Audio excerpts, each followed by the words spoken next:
Hi, I'm Dr. Robert Williamson Jr. I'm professor of religious studies at Hendrix College and the co-host of the Bible Worm podcast. I'm also the author of this book, The Forgotten Books of the Bible, Recovering the Five Scrolls for Today, of which this lecture is part of a series. This series is open for you to use for your classes, for your book clubs, or just for your own personal use, however you find it useful. I hope you'll feel free to make use of these videos. This lecture today is lecture one in a two-part series on the biblical book Song of Songs. Today we're going to focus particularly on the aspect of this book that deals with human sexuality, kind of a celebration of the physical embodiment of human love. And then next time we'll look a little more at the allegorical interpretation of the Song of Songs. So this is the first of two lectures, and here we go. I like to start with this little quote from Rabbi Akiva. Akiva was a Jewish rabbi of the early 3rd century, so right around 200 BCE. And he says this about the Song of Songs. The whole world is not worth the day on which the Song of Songs was given to Israel, for all the writings are holy, but the Song of Songs is the holiest of the holy. Now, if you've ever read the Song of Songs, you might kind of wonder. Like it's an obscure little book. It deals with two young lovers who are kind of in the throes of passion, and it explores kind of their discovering of human sexuality. And so, for many, it seems like kind of a strange book to call the holiest of the holy. Now, you might imagine that Rabbi Akiva had in mind when he said this the traditional allegorical interpretation that Song of Songs is about God and humankind. Akiva would have said God and Israel. Christian interpreters would say God and the church, or Christ and the church, or sometimes the Holy Spirit and the individual human soul. But I like to think that this is also true, that this scripture, if not the holiest of the holies, is at least one of the holy books when we read it as erotic love poetry, which by all accounts is what it is in kind of the plain sense of its meaning. So there is a place in Scripture to celebrate human sexuality, and that is a holy thing. That's kind of the starting place for how I read the Song of Songs. So we should start with the title, Song of Songs. In Hebrew, the first line is the Song of Songs, which is Solomon's. In Hebrew, it's Shir HaShirim LeShlomo. Now, you will sometimes hear this book in Christian tradition in particular called the Song of Solomon, and that is a perfectly reasonable way to title this book in English. The phrase Shir HaShirim, the Song of Songs, sounds weird to us in English, but it's like the phrase the Holy of Holies, which refers to that place in the temple where God resides. It's the holiest of the holy places. So this Song of Songs means it's like the songiest of the songs, right? Or maybe the sublime song, or the quintessential song, or something like that. It's the pinnacle of song. That's what this is saying. The which is Solomon's can be understood as meaning written by Solomon, which is how some people understand it, or written for Solomon, or maybe written in the spirit of Solomon, which is how I tend to think of it. The book itself seems to stem, at least in part, from the Persian period, so maybe the 5th century BCE, a good 500 years after Solomon lived. And so most of us think this book is much later than Solomon, although some people will argue that parts of the book maybe have their origin in Solomon's day. Now, the song has two characters. There are other characters around, but there are two main central figures in this text, and they are a young woman and a young man. And this text is simply about it's sort of the dialogues between these two young lovers is what we're reading when we read the Song of Songs. We don't know much about these two characters, but we do get some hints about them. So here we're looking at Song 1:5. I just want to note that in this presentation, when the text is in italics, that is the female character who is speaking. When the text is in block characters, that's when the male character is speaking. Sometimes it's a little ambiguous about who is speaking, but oftentimes it's marked in the Hebrew grammar. So anyway, this is the female character. She says, "Dark am I and lovely, daughters of Jerusalem, like the black tents of the Kedar nomads, like the curtains of Solomon's palace. So one thing we know about this young woman is that she's dark-skinned. The the phrase dark and lovely, uh, that word and, vet in Hebrew, can also be but. So you'll see some translations that say, I'm dark, but I am lovely. But I don't see anything anywhere in this text that suggests that this woman has any hesitations about her beauty. So I think she's saying, yeah, I am black and I am beautiful. And then she describes her blackness like the Kedar nomads, and that is beautiful like the colorful curtains of Solomon. So I think she is very boldly saying that she is dark-skinned and her dark skin is beautiful. So that's one thing we know about her. We also know that she has brothers, and her brothers have this to say about her all the way at the end of the book in chapter 8. They say, our sister is small, she has no breasts. So she is a little girl, is what they're saying. And then they ask, what will we do for her on the day she is spoken for? When she has suitors, like, what are we going to do? And they say, well, if she's a wall, we'll build a turret on her. If she's a door, we'll barricade the door, right? So these are protective older brothers. They have clearly not read the Book of Song of Songs. They don't know what their sister has been up to, but they see her still yet as a little girl. In 8:10, though, she says, I'm a city wall and my breasts are the towers.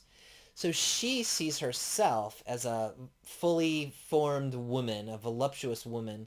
And so what we imagine is that she's right at the age where she's coming into her sexual maturity. So her brothers, her loved ones still think of her as a little girl. She thinks of herself as a fully grown woman. So these characters are young. They're just kind of coming into the experience of human sexuality. In terms of what she does, she describes in chapter 1 that she is made by her brothers to take care of a vineyard. And she says of her lover, her male lover, where do you pasture your flock so I don't wander around with the flocks of your companions? So it's clear that here she's a vine keeper and he's a shepherd. Then when he responds in the next verse, he says, if you don't know where I am, then follow the tracks of the herds and graze your little goats by the tents of the shepherds. So she's also a goat herd. So we know that these characters are working class. Shepherd, goat herd, vineyard keeper. Um, and so these are not royalty as they are sometimes read, and they sometimes portray themselves. But these are just kind of regular folks who work with their hands, work with animals out in the sun. Now, the plain sense of the text, and you can argue with me about this. I mean, you can't because I'm on a video, but like, if you ever meet me, you can argue about me with this if you want to. But the plain sense of this text is that these characters are not married. Sometimes these characters are read as though they are married, but I think that they're not. And the reason that I say that, there's a number of reasons, but one that I think is fairly convincing is that she says to him, if you were like my brother, then when I found you in the street, I would kiss you and no one would shame me for it. I would bring you to my mother's house and she would teach me what to do. So here we get the sense that these two are not meant to be seen together. They're not meant to be seen in public, kissing or showing affection, that she's not allowed to bring him to her mother's house. And all of this suggests that they're not married. They don't belong together. And so there's something about their love that is forbidden, or at least kind of culturally not acceptable. That is, that they are young and unmarried. Then she also describes her lover as being like a gazelle. He's oftentimes standing outside the wall. He's like peering through the window. He's peeking through the lattices.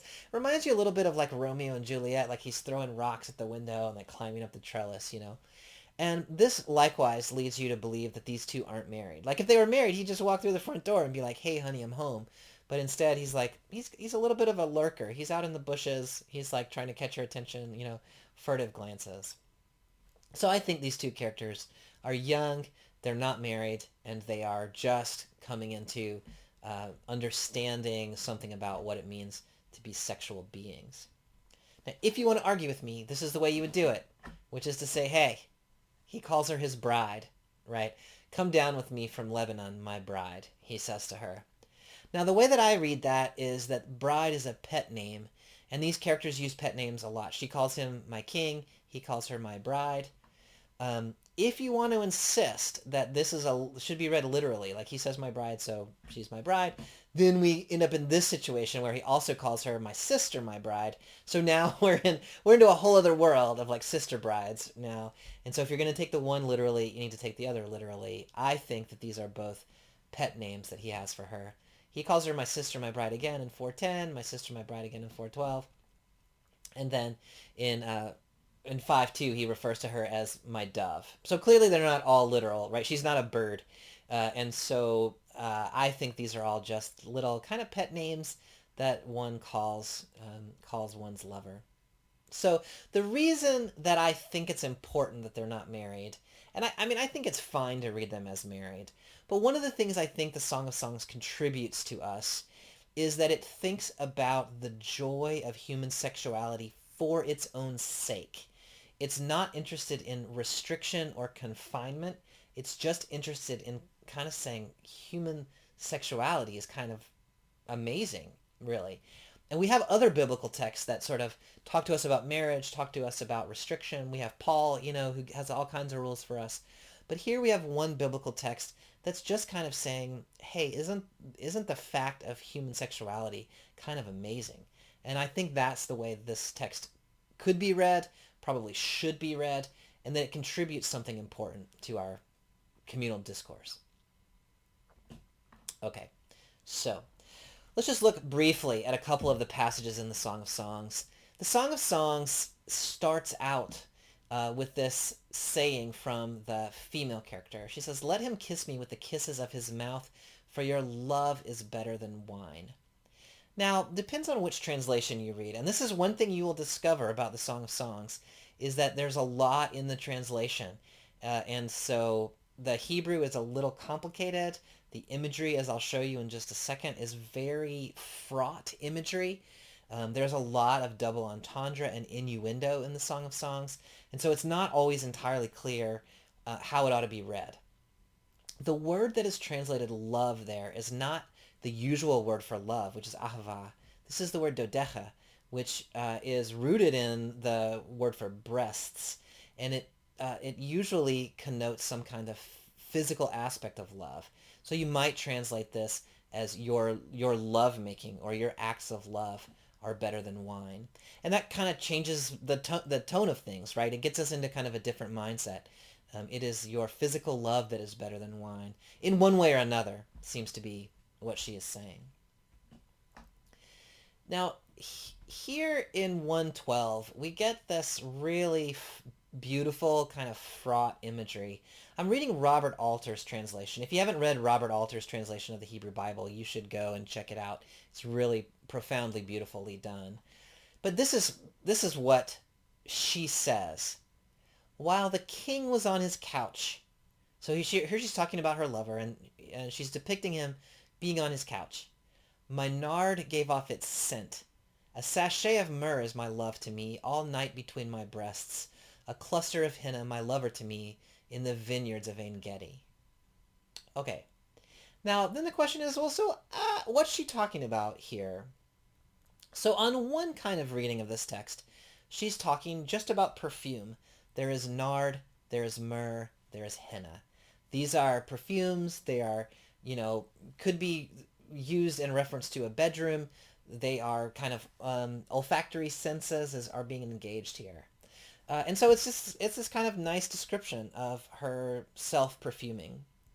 But then you start to look a little closer, right? And you see that second line, a sachet of myrrh is my love to me. So now we've moved into the realm of metaphor, right? The sachet of myrrh is her lover, and it is all night between her breasts, so she's talking about him being all night between her breasts. And so now we've got a description of kind of, it's not physical love making exactly, but it's physical closeness at night. Then when you read that into the next line, then you see a cluster of henna, my lover to me, in the vineyards of En-Gedi. So if we've moved into the realm of metaphor, then the vineyards of En-Gedi are also quite a suggestive metaphor for other parts of the anatomy, right? And so this text has led us into this kind of erotically charged innuendo, but it's held back. Like, you don't have to read it that way, right? This could just be about a sachet of myrrh and some vineyards, right? This is kind of the way the Song of Songs is. It's a really beautiful text this way. It's very erotically suggestive, but it's never explicit in its eroticism. The way I say it in my book is the Song of Songs might make you blush, but it won't get you arrested, right? It's not sexually explicit. It's sexually suggestive. And it leaves a little bit to the imagination and a little bit to the interpretation and a lot to this kind of double entendre about what exactly is it talking about. Now, a little bit later, just a couple verses later, she then says, yes, our bed is lush and green. The ceilings of our chambers are cedars, and our rafters are cypresses. So in the previous bit, we had seen that they were on the couch, right? But it turns out that they're actually outdoors. They're not in the king's chamber. They're under a cedar tree. This is the case with these two lovers quite a lot. They're outdoor enthusiasts. They're kind of stealing away time together under the trees and out in the vineyards. But they're imagining that they are in a king's palace.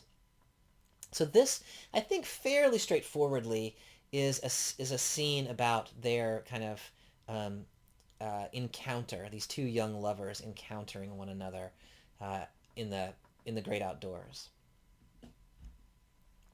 If you then go on to chapter 2, this is the translation of the Blochs, Hannah and Ariel Bloch. It's a really, really beautiful translation.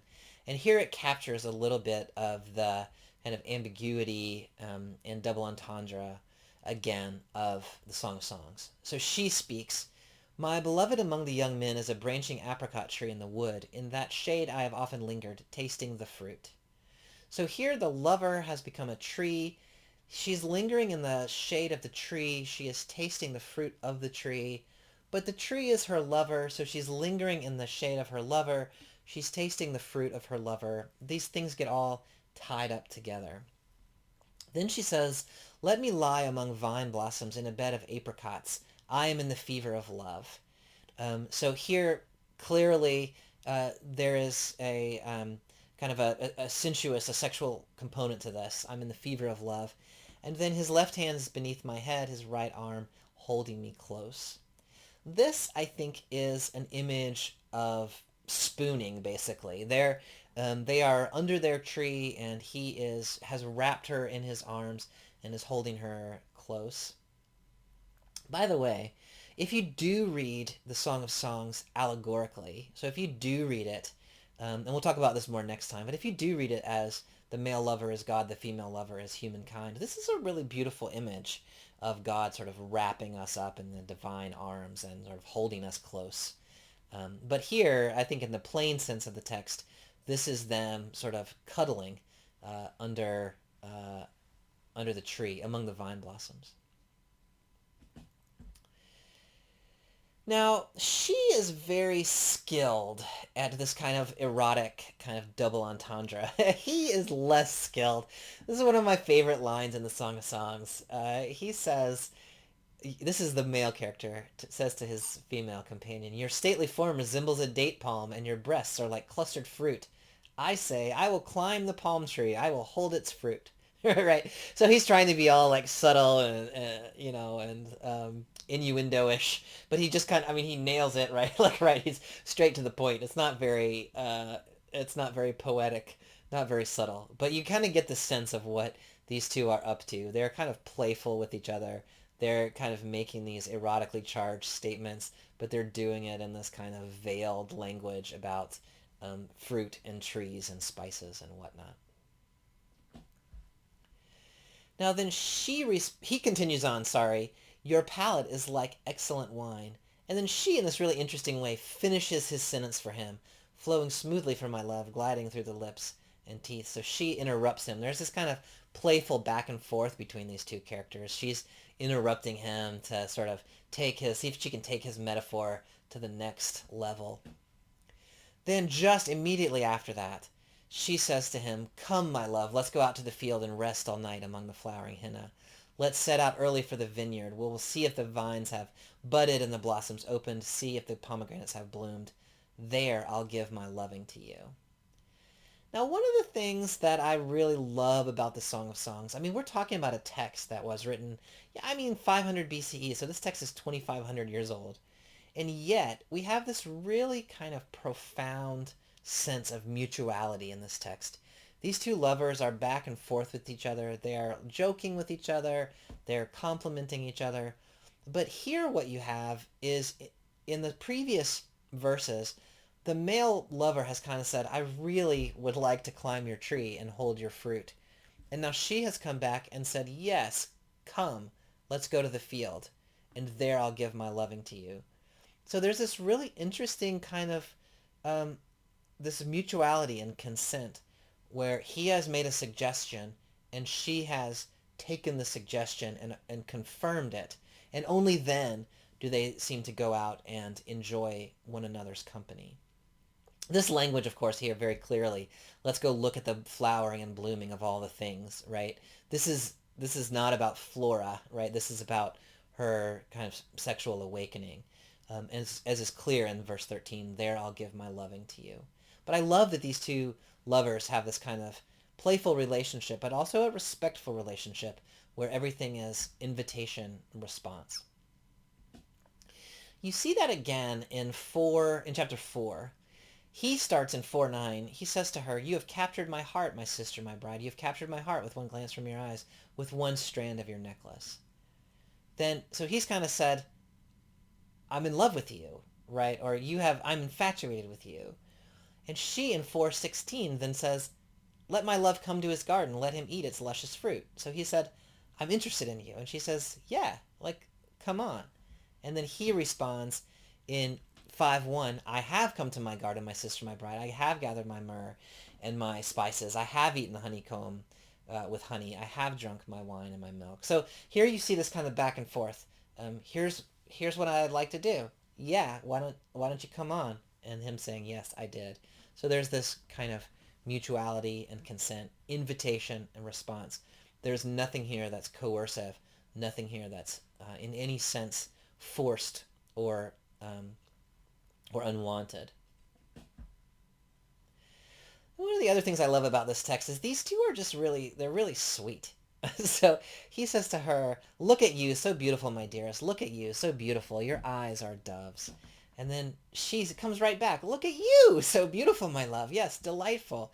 Like they have this kind of, they're lifting each other up in this really lovely way that I think is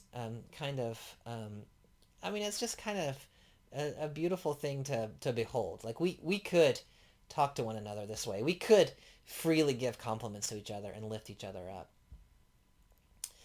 The last thing I want to talk about in today's discussion is these poems, which we find in the Song of Songs.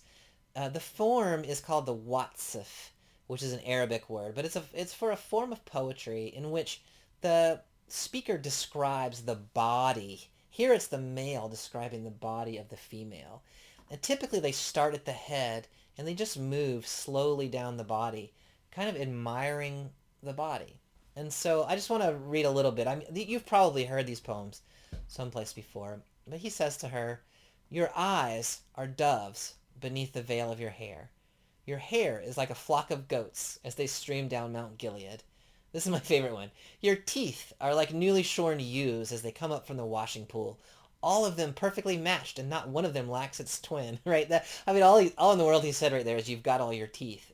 you know. But it's this kind of beautiful image. Like a crimson ribbon are your lips. When you smile, it is lovely. Like a slice of pomegranate is the curve of your face beneath the veil of your hair. Like David's tower is your neck. Your two breasts are like fawns, the twins of a gazelle that graze among the lilies. You are utterly beautiful, my dearest. There's not a single flaw in you. Now, this is kind of a strange poem. And, if you try these lines out on somebody today, like, you will not be very pleased with the results. Because, the images are kind of quirky and funny to us as modern listeners. But one of the things that I love about these poems is they are they are just pausing to admire the beauty of the human form. In my experience, in our own culture, when we look at bodies, we are usually either kind of embarrassed or ashamed of them, or we're using them in these highly sexualized, objectifying ways, often to try to sell things. But this isn't either one of those. It is not at all embarrassed, but it's not really objectifying either. It is simply admiring the beauty of the human form. And I think there's something really lovely about that. Something we could learn from that in terms of the need for us to be comfortable in our bodies, and to find one another's physical form just beautiful. There's not a flaw. I love that line. There's not a single flaw in you. Now, in the next poem, this is her speaking of him, and so there are male bodies described and female bodies described, and so here is her description of him. His head is fine as gold, his wavy hair black as a raven. His eyes are like doves by channels of water. They are bathing in milk, sitting by brimming pools. His cheeks are like fragrant plantings. His lips are lilies. His arms are gold cylinders. His belly is smooth ivory. His thighs are pillars of stone. His appearance stately like the cedars. His mouth is everything sweet. This is my love. This is my dearest, daughters of Jerusalem. Here again, just the admiration of the human body. But there's one more thing I think is worth thinking about with these poems, and that is these poems, the imagery makes no sense to us, right? Like, you can kind of get at what they're talking about, but, to say your eyes are like two doves bathing by a pool of water, like, that's not something you hear every day, right? Or your teeth are like goats who all have a twin, Your nose is like a tower of Lebanon. These are not things that we would say to each other today. And so these old images, 2,500 years old, the standards of beauty that that culture had, they don't make any sense to us now. If that's true, then it's also true that the standards of beauty that we hold up for ourselves today aren't going to make any sense to anybody 1,000 years from now. Which means that the whole thing is just made up, right? These standards of beauty, these kind of things we expect bodies to adhere to in order to be considered beautiful, they're weird. They don't exist in reality. They are things that are culturally constructed in our culture every bit as much as in that culture.